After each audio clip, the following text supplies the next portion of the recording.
Ensemble. Nous avons pris le contrôle.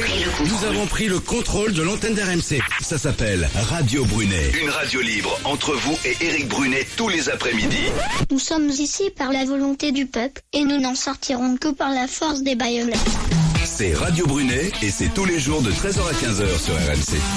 On va passer 2 heures de pur bonheur, mesdames, messieurs. Ensemble, on va parler en premier lieu de la politisation des magistrats. En deuxième lieu, tout de suite, notre sujet, il me tient à cœur, vous le savez, la politisation des magistrats. Est-ce que vous pensez, Rémi, est-ce que tu penses, est-ce que vous qui m'écoutez pensez que les magistrats français souffrent d'un petit défaut qui est une politisation qui est pas terrible?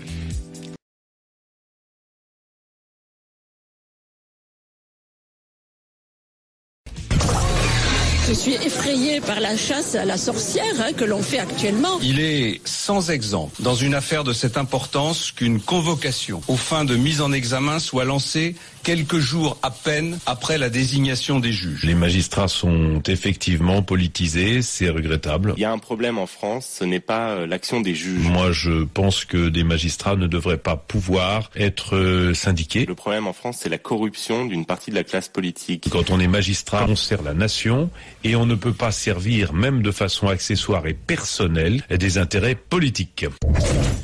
Rémi. Je suis allé, Eric, ce matin sur le site internet de François Fillon, son site officiel de sa candidature. Et il y a un appel très sobre. Appel pour une manifestation dimanche qui vient, le 5 mars à 15h. Soutien à François Fillon. Grand rassemblement populaire. Parvis des droits de l'homme, place du Trocadéro, Paris. Voilà, officiellement. Il s'agit donc d'une manifestation pour soutenir le candidat, rien de plus. Pas question d'une manifestation anti-magistrat, anti-justice. Ce matin, Bruno Retailleau, soutien inconditionnel de François Fillon, l'a répété, ce n'est pas une manifestation contre les juges, mais un rassemblement pour sa candidature. Sauf que d'autres n'emploient pas le même ton. Avant-hier, le magazine de droit de Valeurs Actuelles assurait que le défilé avait pour but de protester contre le coup d'État des juges.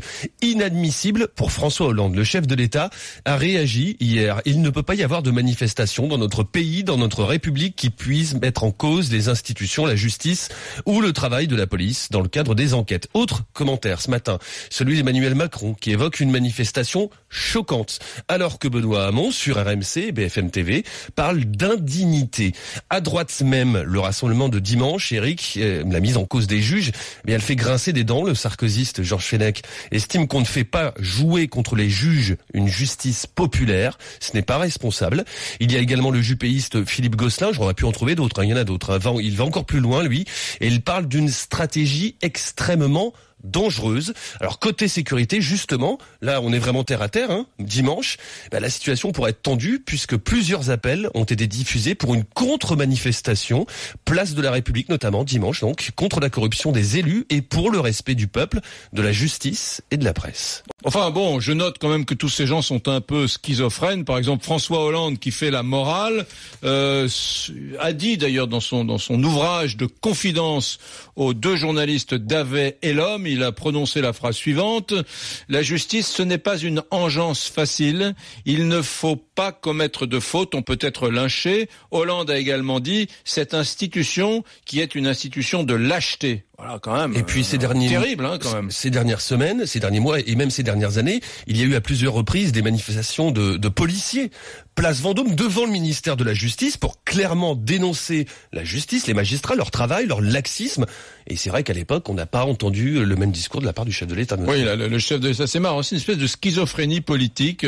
À droite comme à gauche, on défend la justice quand on a besoin, quand on a plutôt intérêt de la défendre. Bonjour, Philippe Fontana. Bonjour Éric Brunet. Vous êtes avocat en droit pénal. Et alors vous êtes apparu dans le débat public il y a quelques jours parce que vous avez décidé de vous révolter contre ce que les magistrats initient en ce moment. Il va falloir que vous soyez clair et pédagogue. Pourquoi est-ce que le magistrat, le pénaliste, le spécialiste de droit pénal que vous êtes n'est pas content de ce qu'on fait à Fillon? Bon, d'abord j'ai été surpris, puis choqué et enfin révolté par la manière dont certains juges ont traité le cas Fillon. Je m'explique. L'illégalité en tachant l'enquête sur François Fillon est tellement manifeste, elle est tellement grossière que l'on ne peut que se poser des questions. À partir de ce moment-là, quand la justice n'est pas entourée de sérénité, eh bien, on peut avoir le sentiment qu'elle soit partiale. Mais est-ce que vous êtes un avocat de Fillon? Pas du tout.